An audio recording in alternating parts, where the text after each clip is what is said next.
welcome to Not Much of Everything. So, question, do you like ramen? Do you like Italian food? What if I told you there's such a thing as an Italian ramen shop? Best of two worlds, right? Italians are great at pasta, and ramen is just amazing, especially with the broth. So, I recently did go to an Italian ramen shop called PastaRamen in Montclair, New Jersey. This restaurant is so popular and in such high demand that you literally had to get a 1 month reservation in order to access it. And I want to bring you guys along, show you guys what I ate there, and give my opinions on it. So with all that said, let's begin. So before I dive into my experience at Pasta Ramen with you folks, allow me to give you a little bit of a backstory of the establishment. Robbie Felice, one of the co-founders of Pasta Ramen, opened up his very first restaurant with his father back in 2016 called Viaggio Ristorante at Wayne, New Jersey. It became so successful, he actually became a pretty famous chef in the North Jersey area. And 3 years later, he opened up his second Italian restaurant called Asterio Crescendo, located in Westwood, New Jersey.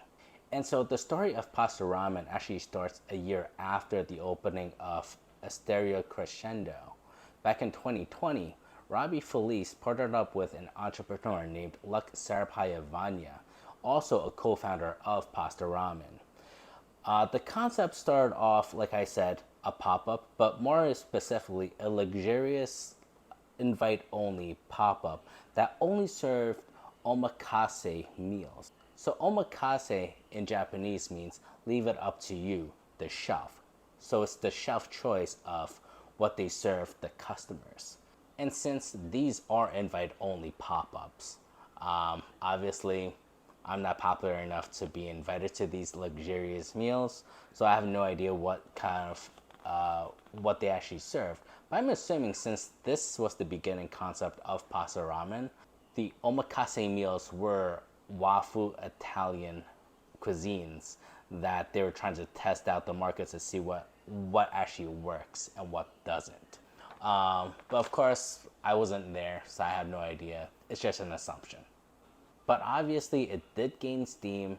It did gain popularity from the folks who did attend the invite-only pop-ups.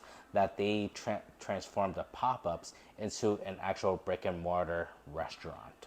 And so, like I mentioned before, in order for us to dine there, my sister actually had to make a 1 to 2 month reservation prior to the date of our dining. And even when we got there, it was really difficult to us to find the actual restaurant. Like, we had the address, but unlike any other restaurants, it still felt like a pop-up because there's no sign saying it's Pasta Ramen. All you saw was the Pasta Ramen logo. That's the only way for you to know that you're actually at the right place. And the coloring of the restaurant and the logo was black and gray, so it's easy to be missed. You really need to have a keen eye while searching for it. It took us about a few minutes to find it, but thankfully we did. Once we stepped in, it didn't feel like a luxurious location, but it was mainly because it was comfortable, it was homey. But after looking it up, I found out that Pasta Ramen is not only just an Italian ramen shop, but it was mainly influenced by the 1950s concept of a Tokyo restaurant known as Kabe no Ana. And Kabe no Ana in Japanese means hole in the wall. I felt it. It felt like a hole in the wall. It gave me that hole in the wall kind of feel, but not in a bad way. It's what I mean in hole in the wall is that it felt grungy, very artistic, and the decor with the blossoming trees made me feel comfortable, made me feel relaxed.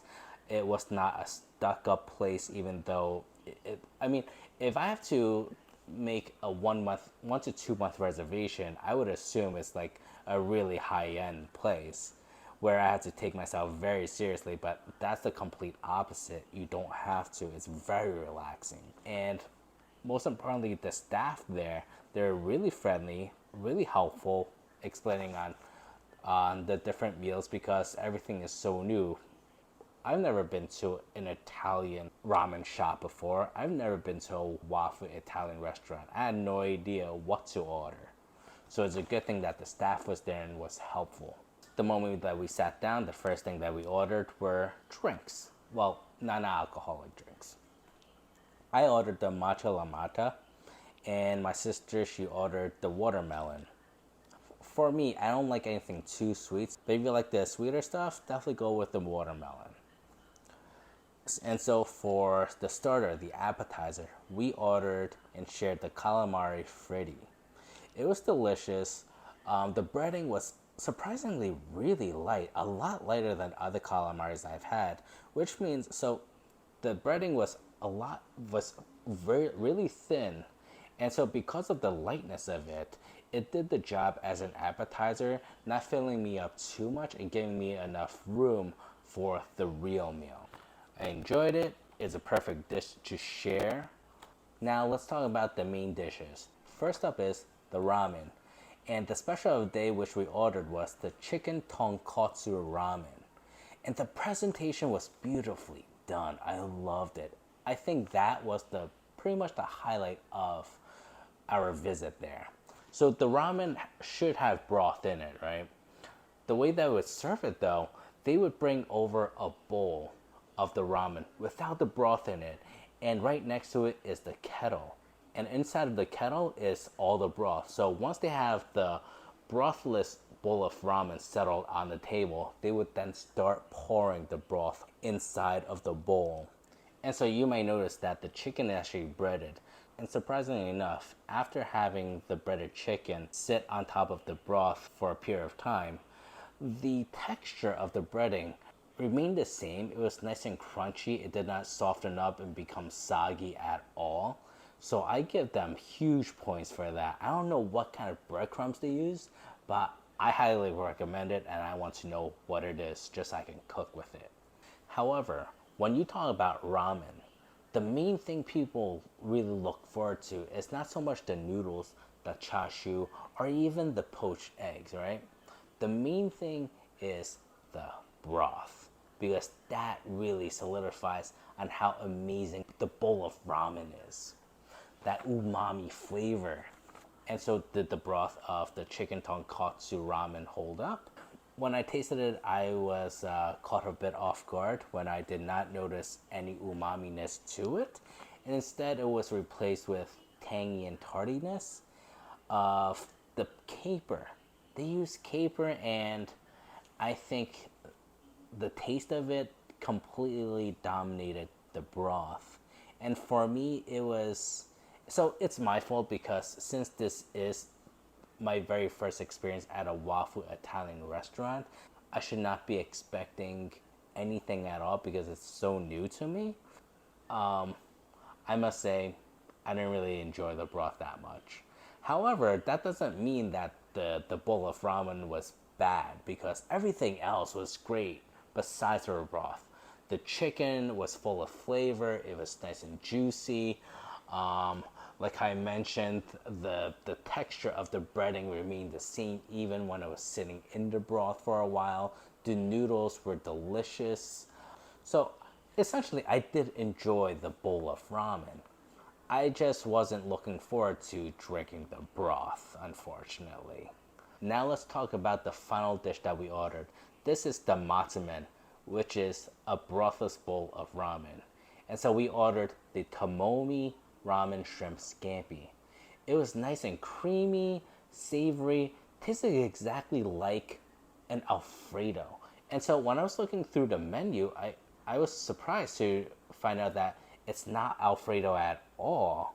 At least it did not mention it, but it tasted like it, but a lot lighter. It had that creamy texture, savory taste.